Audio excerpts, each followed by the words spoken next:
Esther, the Greek version, chapter 2.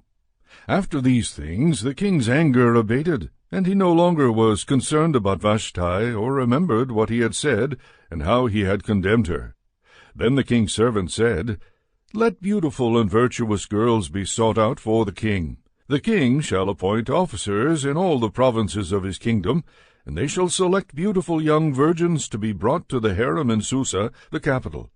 Let them be entrusted to the king's eunuch, who is in charge of the women, and let ointments and whatever else they need be given them. And the woman who pleases the king shall be queen instead of Vashti. This pleased the king, and he did so. Now there was a Jew in Susa, the capital, whose name was Mordecai, son of Jair, son of Shimei, son of Kish, of the tribe of Benjamin. He had been taken captive from Jerusalem among those whom King Nebuchadnezzar of Babylon had captured. And he had a foster child, the daughter of his father's brother, Aminadab, and her name was Esther. When her parents died, he brought her up to womanhood as his own. The girl was beautiful in appearance. So when the decree of the king was proclaimed, and many girls were gathered in Susa the capital, in custody of Gai, Esther also was brought to Gai, who had custody of the women. The girl pleased him and won his favor, and he quickly provided her with ointments and her portion of food, as well as 7 maids chosen from the palace.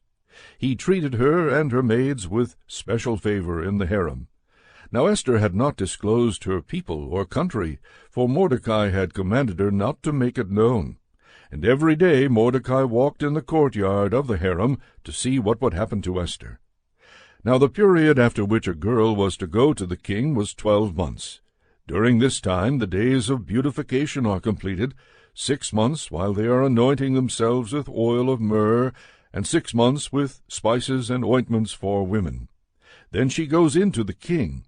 She is handed to the person appointed, and goes with him from the harem to the king's palace. In the evening she enters, and in the morning she departs to the second harem, where Gai, the king's eunuch, is in charge of the women, and she does not go in to the king again unless she is summoned by name. When the time was fulfilled for Esther, daughter of Aminadab, the brother of Mordecai's father, to go in to the king, she neglected none of the things that Gai, the eunuch in charge of the women, had commanded. Now Esther found favor in the eyes of all who saw her. So Esther went in to King Artaxerxes in the 12th month, which is Adar, in the 7th year of his reign.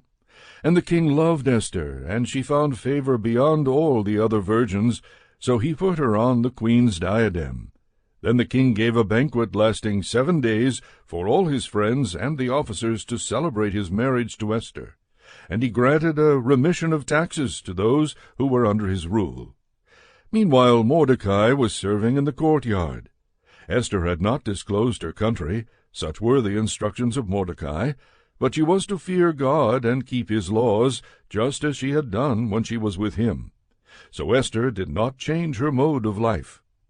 Now the king's eunuchs, who were chief bodyguards, were angry because of Mordecai's advancement, and they plotted to kill King Artaxerxes.